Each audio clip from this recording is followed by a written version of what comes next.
Rander police સ્ટેશનની હદમાં મોડી સાંજે સિગારેટ પીવા જેવી ન જીવી બાબતમાં થયેલી બોલાચાલી લોહિયાળ સ્વરૂપ ધારણ કર્યું।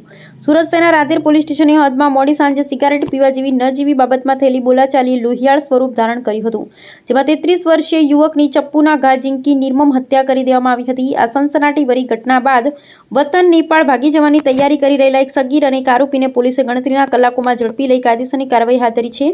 મળતી માહિતી મુજબ અડાજણના આનંદ મહલ રોડ પર આવેલી પારસનગર સોસાયટીમાં રહેતા અમર ઉર્ફે કાલુ દौलतભાઈ पंजवाणी उमर वर्ष 33 સાંજના સમયે એક પાનના ગલ્લા પર ગયો હતો। ત્યાં તેમની સાથે કાયદાના સંઘર્ષમાં આવેલ એક બાળ કિશોર અને તેનો મિત્ર શ્રવણ ઉર્ફે ગોપાલ પણ સિગારેટ પીવા માટે ભેગા થયા હતા। આ દરમિયાન સિગારેટ પીવા જેવી તદ્દન સામાન્ય બાબતે અમર અને બાળ કિશોર વચ્ચે ઉગ્ર બોલાચાલી અને ગાળાગાળી થઈ હતી। આ ઝઘડામાં બાળ કિશોરને મનમાં માઠું લાગી આવતા તે ગુસ્સામાં ત્યાંથી પોતાના ઘરે ચાલી ગયો। ઘરે પહોંચી કિશોરે રસોડામાં વપરાતું તીક્ષ્ણ ચપ્પુ લીધું અને ફરી બહાર નીકળી ગયા। ત્યારબાદ તેણે પોતાના મિત્ર શ્રવણ ઉર્ફે ગોપાલનો સંપર્ક કર્યો।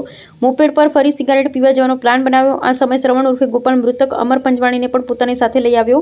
ત્રણેય જણા મોપેડ પર સવાર થઈને જઈ રહ્યા હતા ત્યારે ચાલુ બાઇકે ફરીથી તેમને વચ્ચે ઝઘડો થયો। બોલાચાલી એટલી ઉગ્ર બની ગઈ હતી કે મોપેડ ચલાવી રહેલા અમરે રામનગર સરકારી વસાહત પાસે ગાડી રોડની સાઈડમાં ઊભી રાખી દીધી હતી। ગાડી ઊભી રહેતા જ આવેશમાં આવેલા સગીરે ઉશ્કેરાઈ જઈ પોતાની પાસે છુપાવેલું ચપ્પુ કાઢી અમરના છાતીના ભાગે ઝીંકી દીધું હતું। ગંભીર ઇજાઓ થતાં અમરનું ઘટના સ્થળ પર જ કરુણ મોત નીપજ્યું હતું। આ ગુનામાં શ્રવણ ઉર્ફે ગોપાલ પણ ઝઘડા દરમિયાન ત્યાં હાજર હતા। તેણે પણ મૃતક સાથે બોલાચાલી કરી ગુનામાં સાથ આપ્યો હતો।